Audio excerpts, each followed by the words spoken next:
Assalamualaikum warahmatullahi wabarakatuh. Saya Ahmad Al-Madani dari Pendidikan Bahasa Inggris akan menyampaikan materi bagaimana Pancasila menjadi sistem etika.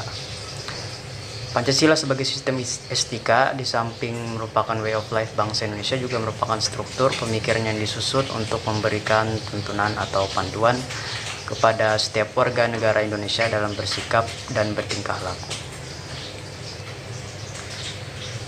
Pancasila sebagai sistem etika dimaksudkan untuk mengembangkan dimensi moralitas dalam diri setiap individu sehingga memiliki kemampuan menampilkan sikap spiritualitas dalam kehidupan bermasyarakat, berbangsa, dan bernegara.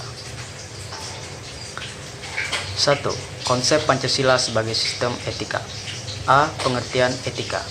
Istilah etika berasal dari bahasa Yunani ethos yang artinya tempat tinggal yang biasa, padang rumput, kandang, kebiasaan, adat, watak, perasaan, sikap, dan cara berpikir.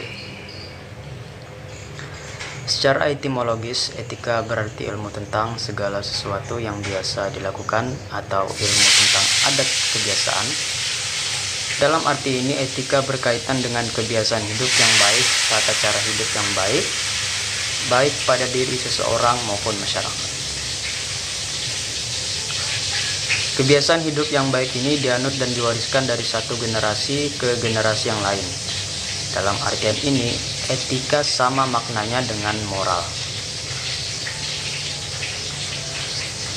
Etika dalam arti yang luas ialah ilmu yang membahas tentang kriteria baik dan buruk. Etika pada umumnya dimengerti sebagai pemikiran filosofis mengenai segala sesuatu yang dianggap baik atau buruk dalam perilaku manusia. B. Menanya alasan diperlukannya Pancasila sebagai sistem etika.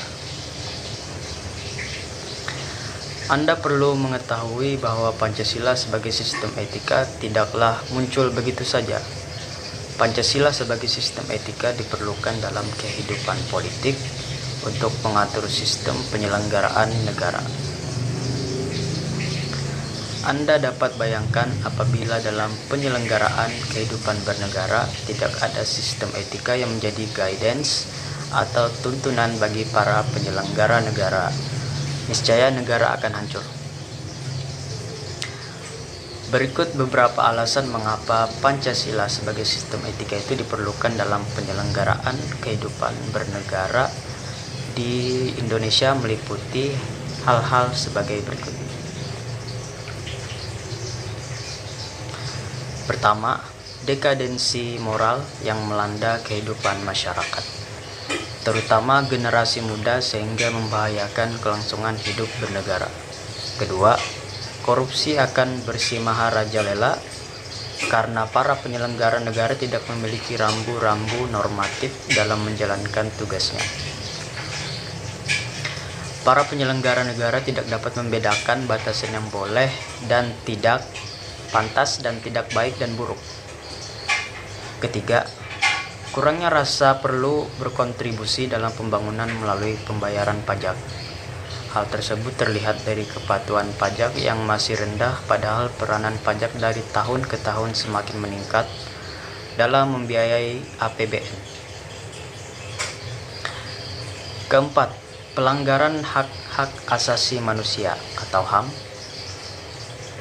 dalam kehidupan bernegara di Indonesia ditandai dengan melemahnya penghargaan seseorang terhadap hak pihak lain. Kasus-kasus pelanggaran HAM yang dilaporkan di berbagai media seperti penganiayaan terhadap pembantu rumah tangga.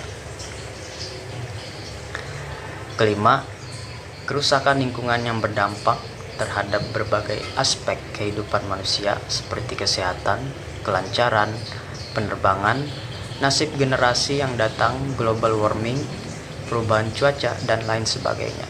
Kasus-kasus tersebut menunjukkan bahwa kesadaran terhadap nilai-nilai Pancasila sebagai sistem etika belum mendapat tempat yang tepat di hati masyarakat.